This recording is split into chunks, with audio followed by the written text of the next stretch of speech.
สบายดีครับเจ้ามีชื่อว่าสมสนุกวงคำสมภูหรือว่าทางศิลป์ตลกมายากลบ่เคยเจอแต่ตัวนี้นะบ่เคยเห็นมีแต่ว่าเว้าเสียดสีหันมีอยู่ว่าหากินน้ำเล็กน้อยบ่อย่างก็มีอยู่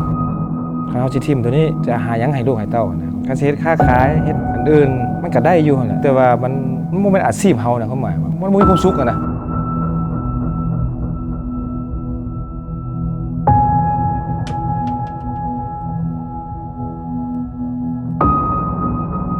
ก่อนสิเป็นตลกมายากลนี่แม่นว่าเฮาเริ่มเรียนการแสดงการศิลป์ก่อนให้มันมีความสุขกับเด็กน้อยว่าซั่นซะเฮาได้เรียนมาด้านนี้เพราะว่าเฮามักในด้านเกี่ยวกับการแสดงว่าซั่นๆเนาะในเมื่อเฮาเรียนมาแล้วเฮาก็เลยอยากให้มันพัฒนาขึ้นอยากให้มันมีชื่อเสียงอยากให้มันก้าวไปคือแบบทั่วโลกก็เจ้าไปหั่นแหละที่แรกมันไปเรียนจบมาจากสสเวียดนามก่อนแล้วก็ไปฝึกอบรมอยู่จีนแน่แล้วก็ไปแลกเปลี่ยนอยู่ประเทศเพื่อนบ้านเฮาแน่ประเทศไทยสินะ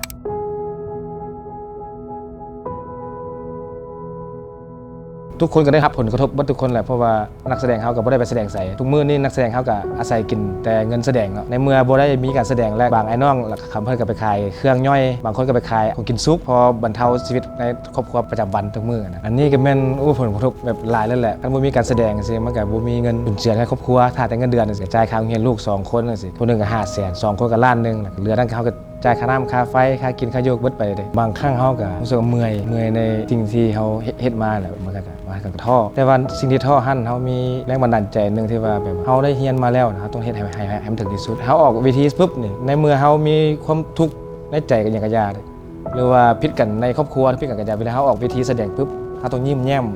เสมอไอ้น้องเขามันก็ซ้อมตลอดทุกมือคือแบบกีฬาอย่างนึงอะไรวันนี้คันบ่ได้ไปใส่เลยไอ้น้องเขามันก็อยากบุมีกำลังใจแล้วมันบ่ได้ไปใส่เนาะเฮาสิมาเพื่อการแสดงเมื่อบ่ได้มีการแสดงจังซี่เฮาก็เมื่อยใจนะเรื่องยากมันก็ยากเนาะเรื่องยากเพราะว่าเฮาสิได้วีซ่านึงสิมาสร้างความสุขให้แก่คนน่ะมันก็ยากอยู่สมควรนะคือว่าเจ้าตัวใดให้เจ้าได้หัวเอาตัวใดให้เจ้าได้ม่วนน่ะเฮาต้องเสาะหาวิธีให้เพราะไงว่าเฮาเป็นผู้ที่สร้างความสุขให้กับทุกคนมีงานนึงก็เจ้ามาจ้างก็โดยที่ว่าบ่ฮู้ก็เจ้าจะต้องการไฟหั่นนะแบบป๊าปุ๊บปั๊บเป่าไฟเพ้อฟ้าไปนั่นก็บ่ฮู้นะไปซ่อมมาเอาน้ำมันไอ้สั่งแล้วใส่โอ้ได้ว่าซั่นนี่ส่งหาลูกค้าส่งมาว่าคันเจ้าเฮ็ดได้ขอใหญ่เจ้า300เหรียญเพิ่นว่าฮ้วย300เหรียญตอนนั้นเนาะว้าได้มาปุ๊บซ่อมเป่าปุ๊บมันมือไปแสดงได้บัดนี้แสดงปั๊บโซแล้วไฟปุ๊บปั๊บโยนปั๊บปิ้วคักแล้วมาเจอต้นเป่าไฟบัดนี้เป่าไฟ1สายเลยเป่าพั่วแตกพั่วโอ้คักคนก็โฮเด้เนาะพวกต่างอันนั้นฝรั่งมันอย่างไรก็จะโฮห่วยขึ้นใจได้เนาะม่วนกำลังม่วนโอ้เอายาวๆกันเป่าอีกชุดแบบยาวเลยบัดนี้ป๊าบไปไฟแลนกำมาคืนเต็มเหมือนไฟกราบมาป๊าบเข้าปากกึบเลยป๊าโถไฟไหม้บุบไหม้ปากอะไรอันนั้นก็เป็นประสบการณ์อีกนึงที่ว่าไม่พลาดออกมาเขาก็อยากให้ทุกคนมันมีความสุขกันแหละให้มากับไหม้เบิดปากกันแล้วบ่เคยเจอแต่ตัวนี้นะบ่เค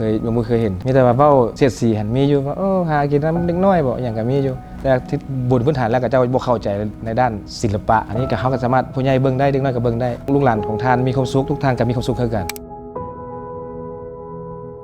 ผ่านมามันก็หลายอย่างเว้าเรื่องการแสดงเฮาเป็นนักแสดงเฮาต้องซอกการแสดงคือเวียนมาสิมันเอาคน5คนขี่รถจักรตื่นแต่5 โมงเช้าอันโฮงไอ้ซินอย่างเวลาเขาด่าเพิ่นพื้น5 โมงเช้าเปิดเสียงว้าเข้าซอยหันซอยนี่ก็เปิดลำโพงได้โฆษณาการแสดงกันนี่มันคนมาเต็มทั้งที่มันเอานักแสดงลาวเฮาอีกได้เขายังเฮ็ดได้ความหมายว่าสมัยตะกี้การแสดงมันก็ตื่นเต้นคนผู้ชมมันก็ว่าเดินในโฮงนี่เต็มหมดแล้วแต่สมัยตะกี้นี่เดี๋ยวนี้ได้ครึ่งนึงแต่ก็บ่ฮู้ว่าเป็นย้อนหยังนะย้อนคนเบิ่งบ่หรือว่าคนบ่นิยมบ่จังได๋บ่นิยมเรื่องการแสดงของต่างประเทศสิมาสิจักมันมาได้ไสแล้วหุ่มเพื่อพุ่นนะคันว่าการแสดงลาวสิถามปีเลยเด้ปีเท่าใด 20,000โอ้คือแพงแท้กูดิว่าโอ้ยจักแล้วเฮ็ดจังได๋นักแสดงลาวเฮามันสิพัฒนามันสิมีกำลังใจเนาะก็หมายว่าก็เคยคิดแต่ตะกี้เคยแล้วก็เคยคิดสิออกเพราะว่ามันสิ่งแวดล้อมมันบีบบังคับแน่ว่า แต่ว่าเฮาก็บ่ว่าดอกเฮาก็สู้ไปเพราะเฮาอาชีพเฮาที่เฮาได้เรียนมาแล้วนะว่าง่ายๆเฮาสิทิ่มเสียดายมันนะว่าเฮาได้ลงมือลงเหือแฮงเฮาได้เรียนมา4-5 ปีมาได้เฮ็ดและเฮาได้เฮ็ดให้สุดๆจองมาก็เรียบทั้งหลังแล้วครอบครัวและจุดรักในครอบครัวแล้วเฮาสิทิ่มตัวนี้จะหาหยังให้ลูกให้เต้านะการเฮ็ดค้าขายเฮ็ดอันอื่นมันก็ได้อยู่นั่นแหละแต่ว่ามันบ่แม่นอาชีพเฮานะความหมายมันบ่มีความสุขนะว่าง่ายแต่เฮ็ดได้เรื่องว่าเฮาไปค้าขายหลักๆก็มันอยากเฮ็ดเกี่ยวกับการแสดงเฮาคือแล้วเพราะว่าอาชีพเฮาเป็นนักแสดงเนี่ยมันจะกลับคืนไปแสดงแบบให้ทุกคนได้ม่วนได้หัวนะความหมายว่าแม้มันเป็นตัวตนของเฮาแล้วเฮาก็อยากให้ทุกคนมีความสุขนะบัดนี้เฮามาขายเครื่องเนี่ยมันก็มันเป็นตัวตนของเฮานะ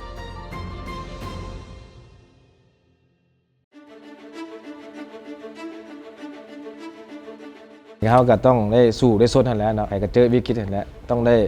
ดิ้นรนสู้ซนอย่าชนอนอยู่กับบ่อนนั่นแหละต้องได้ซอกหาคันบ่ซอกบ่หามันก็บ่มีแหละบ่มีหยังสิกินแล้วคันมันนอนอยู่บ้านอาลาก็บ่มีหยังสิกินแล้วดังนั้นเฮาต้องดิ้นรนสู้ซนคือดังสิก็ยังบ่ท้อเนาะบ่มีงาน